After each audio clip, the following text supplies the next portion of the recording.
sticking with a franchise theme for this HBO Central, but this next one started out from the pulp pages of comics back in the late 1930s. Since then, this character spawned toys, TV and radio serials, cartoons, video games, and movies. I am, of course, talking about the one and only Caped Crusader himself, Batman, and we have got a whole lot of The Dark Knight Detective this month on HBO just for you.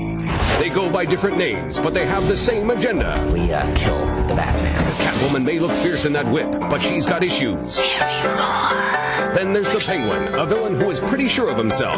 I am a man! But has a soft spot for fish. The Riddler, with an extremely high IQ. That is until his brain is completely fried. Questions? And last but not least, the Joker. Hi. They may bring terror to Gotham, but they've got nightmares of their own. Catch a marathon of Batman movies, Sunday, December 27th on HBO. Now, over the years, loads of actors have donned the cowl with the pointed ears, like Adam West in the TV series, Michael Keaton, Val Kilmer, and of course, George Clooney. And as much as we love Gorgeous George, it has to be said, as all of you Batman fans probably well know, he more or less killed the franchise back in 1997. But in 2005, a director named Christopher Nolan would put a very underrated actor behind the mask and reboot the entire franchise. That actor was Christian Bale, and ladies and gents, he is my man of the month, and this is why.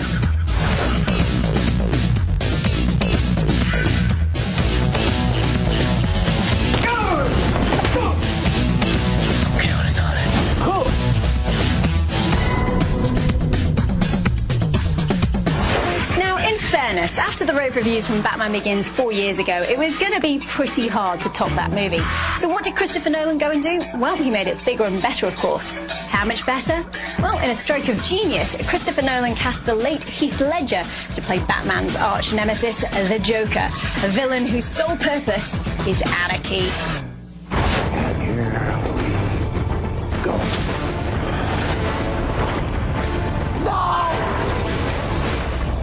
Let's put a smile on that face.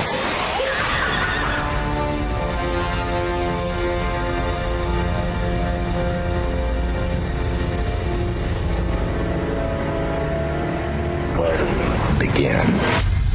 A year ago, these cops and lawyers wouldn't dare cross any of you. I mean, what happened? Batman has come to Gotham. He's created this presence fighting criminals, but it's a very extreme presence using very extreme methods. So what are you proposing? It's simple.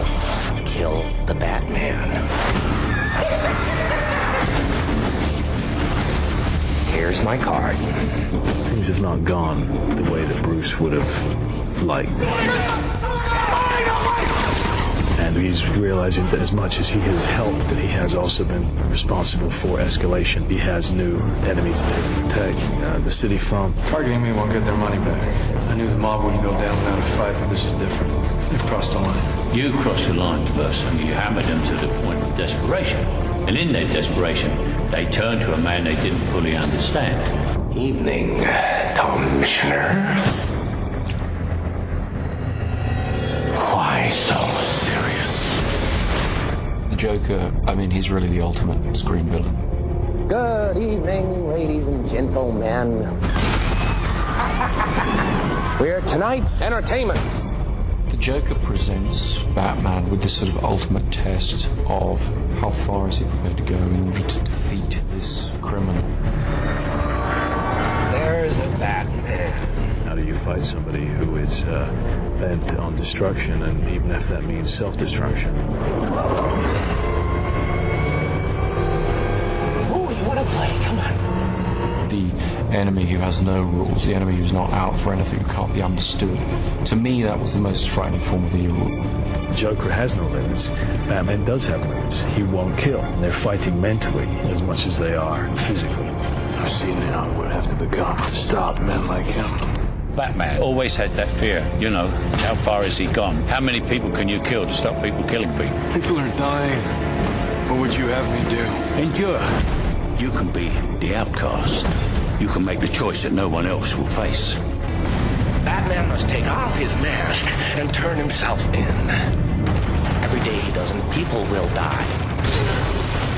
There is no Batman without it being a real roller coaster and without a formidable foe.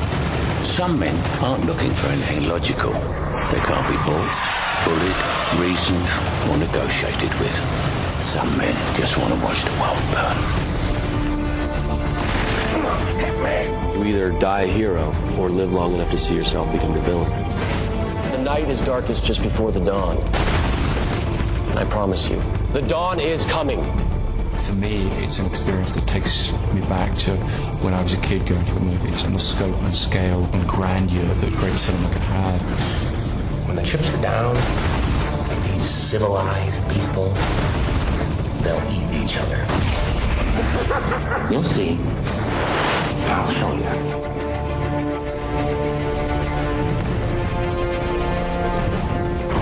That's right, Michael Caine, Morgan Freeman, Gary Oldman, Maggie Gyllenhaal and Aaron Eckhart rounded off the stellar supporting cast that made this movie one of the highest grossing for its year of release. Anyway, here are some film factoids about the 8-time Oscar-nominated movie, The Dark Knight.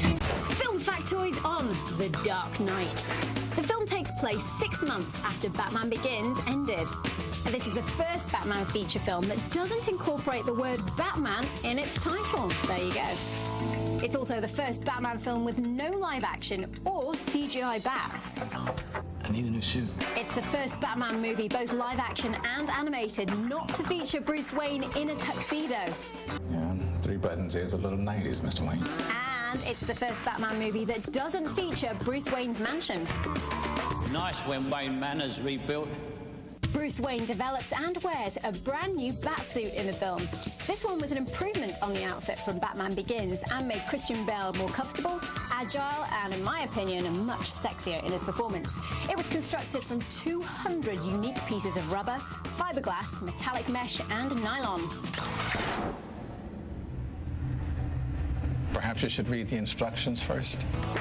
The Joker makeup, which was based on Heath Ledger's own design, was composed of 3 pieces of stamped silicone, which took less than an hour to apply. I want to know how I got these scars. And just as it was when filming Batman Begins back in 2005, director Christopher Nolan oversaw every shot himself as there was no second unit. You gotta love a man in control. Dr. Matt, what do you do with all your money?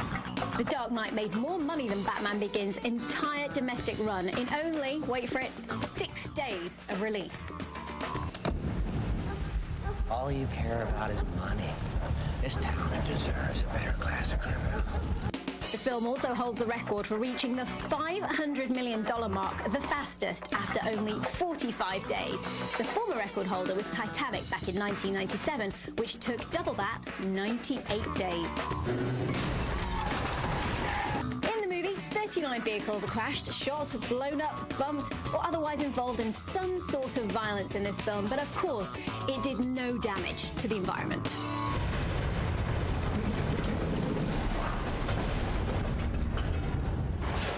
There you have it. That about wraps up this HBO Central. I'm Mohini. Hope you've enjoyed the show. Happy holidays, and I will see you soon. Take care.